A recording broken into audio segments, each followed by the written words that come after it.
¿sí?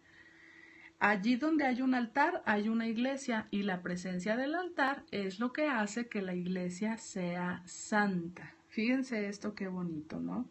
O sea, es decir, tú eres ese altar, tú eres ese altar.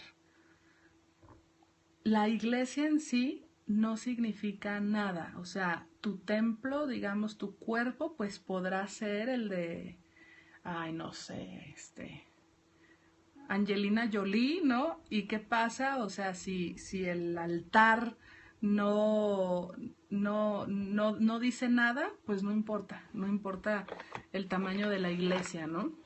Dice, la iglesia que no inspira amor tiene un altar oculto que no está sirviendo al propósito para el que Dios lo destinó. Tengo que edificar su iglesia sobre ti porque quienes me aceptan como modelo son literalmente mis discípulos.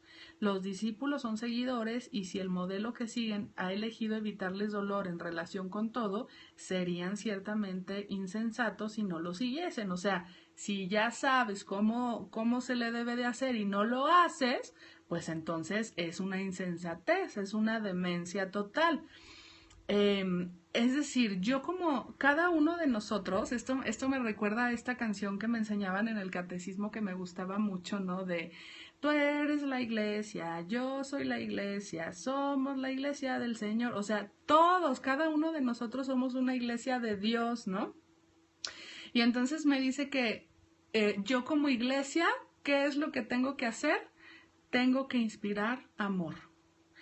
Me puedo poner un disfraz de un maestro espiritual y puedo venir a mis charlas con ustedes vestida de blanco y puedo venir con un outfit así como de maestra super espiritual, pero si no inspiro amor, de nada me sirve el disfraz que me esté poniendo.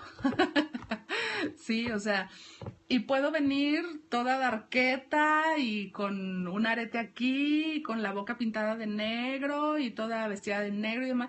Y no importa, o sea, no significa nada, literalmente como me lo dice el curso, no significa nada, la iglesia no significa nada, ¿sí? Lo que significa es yo el amor que vengo a dar. ¿Cuál es tu testimonio que estás dando como hijo de Dios? Por ahí leía el otro día una frase que decía que si eres hijo de Dios, pues entonces compórtate como tal, ¿no? Porque a veces andamos diciendo que somos los hijos de Dios y que somos los hijos de Dios y nos comportamos como todo menos como eso. Entonces, bueno, pues me dice también, elegí por tu bien y por el mío, demostrar que el ataque más atroz a juicio del ego es irrelevante. Tal como el mundo juzga estas cosas, mas no como Dios sabe que son, fui traicionado, abandonado, golpeado, atormentado y finalmente asesinado. Está claro que ello se debió únicamente a las proyecciones de otros sobre mí, ya que yo no le había hecho daño a nadie y había curado a muchos. Seguimos gozando de perfecta igualdad como alumnos, aunque no es necesario que tengamos las mismas experiencias. Esto también es algo bien importante y bien bonito, ¿no? Porque yo veo, por ejemplo, en lugares como en Filipinas, que para estas épocas, pues ya ven, o sea, que se crucifican de veras, ¿no? O sea, se ocasionan un dolor, y todo este rollo, y no, o sea, el camino a la santidad no tiene absolutamente nada que ver con el hecho de que yo también vaya a crucificarme para dar el mismo aprendizaje que Jesús. O sea, es decir, no es necesario que tengamos las mismas experiencias. El Espíritu Santo se regocija cuando puedes aprender de las mías y valerte de ellas para volver a despertar.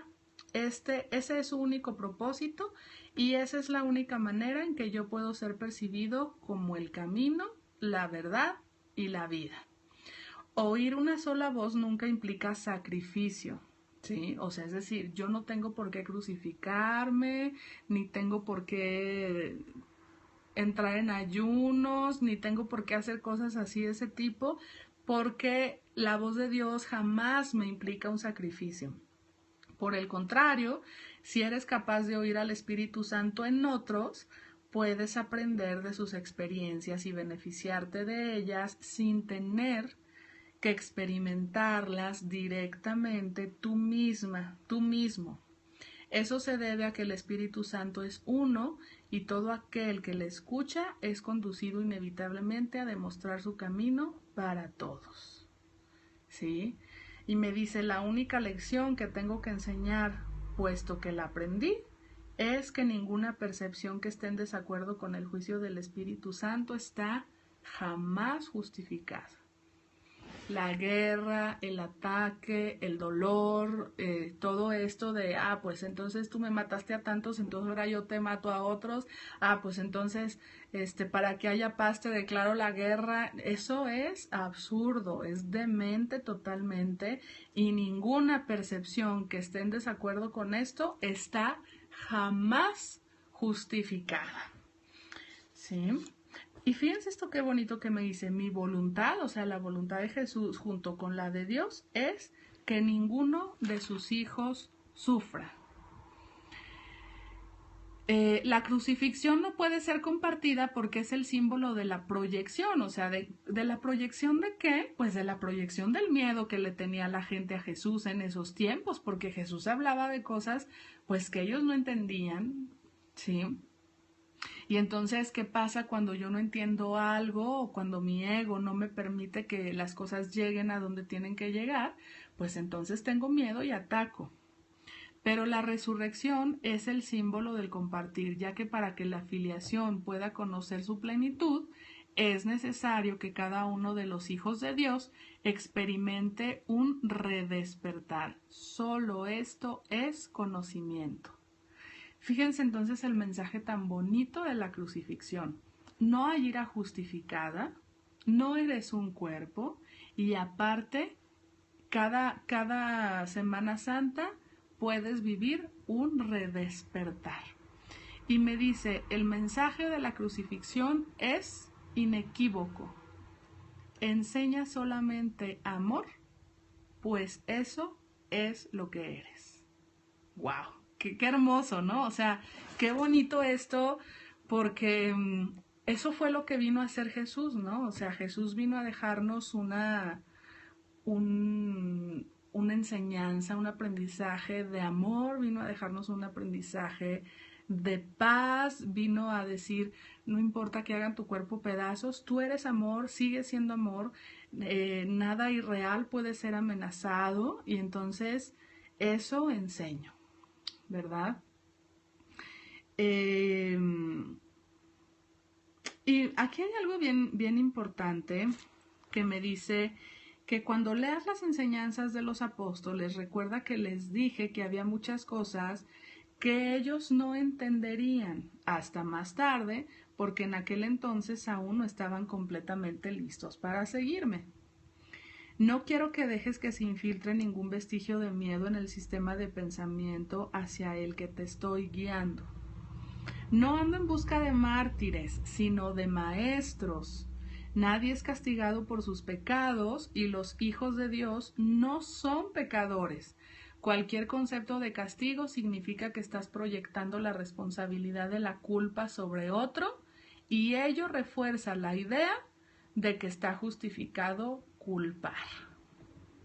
Es decir, mientras yo te siga viendo culpable a ti, hermano, no puedo encontrar mi paz. ¿Sí?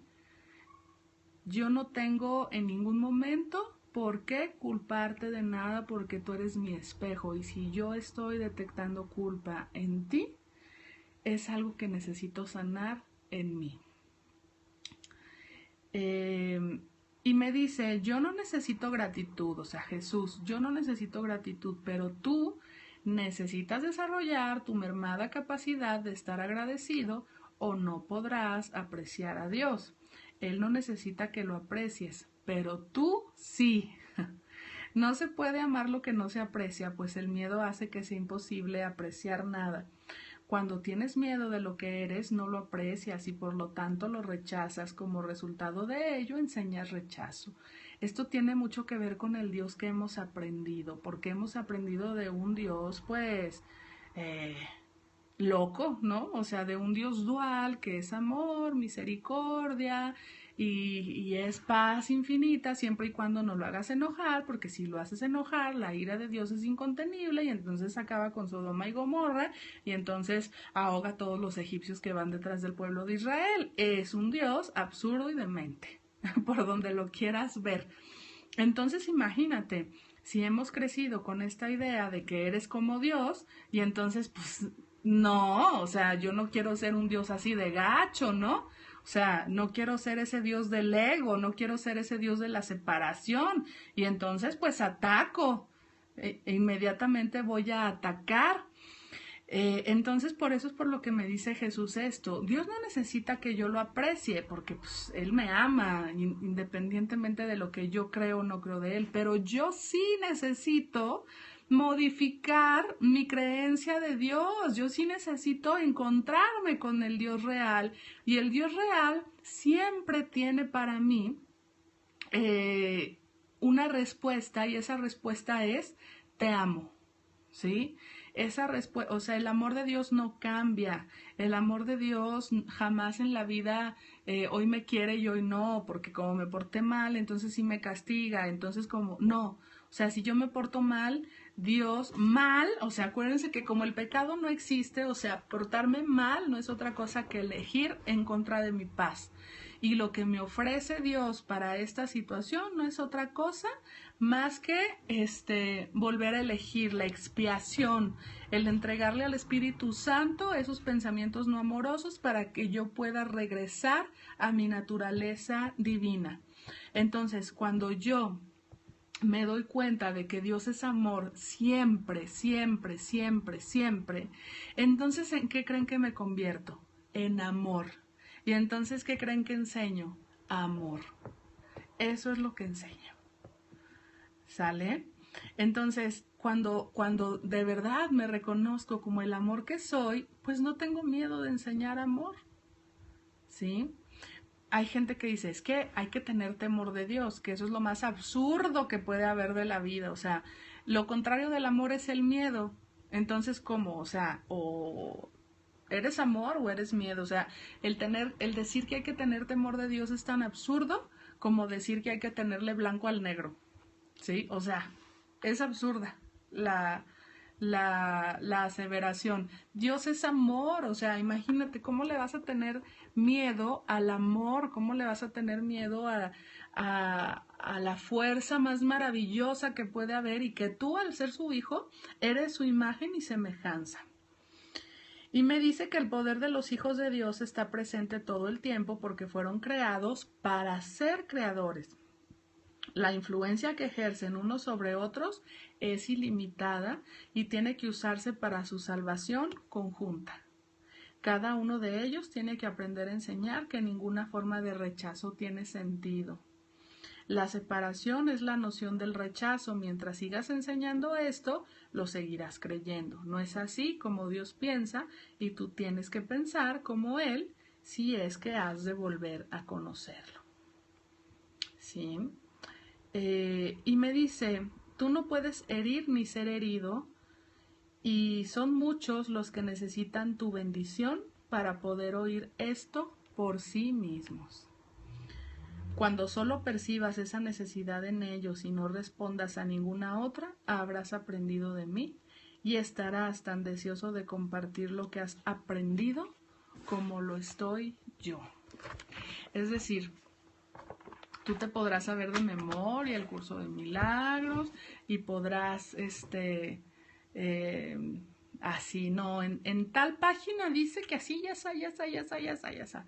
Pero mientras no seas un conducto de amor, mientras no seas una extensión de Dios, pues podrás saberte el curso de maravilla y no te servirá de nada. ¿Sí? Entonces, no importa, por eso es lo que yo decía el otro día, ¿no? O sea, no importa cuánto tiempo tengas estudiando el curso, de nada sirve que yo venga y les diga, y te lo digo que yo tengo tantos años estudiando el curso de milagros. No, o sea, con que lo esté estudiando hoy, es más, con que en este minuto esté consciente de mi aprendizaje como amor que soy, con eso es más que suficiente para llevar a cabo un milagro. ¿sí? No es necesario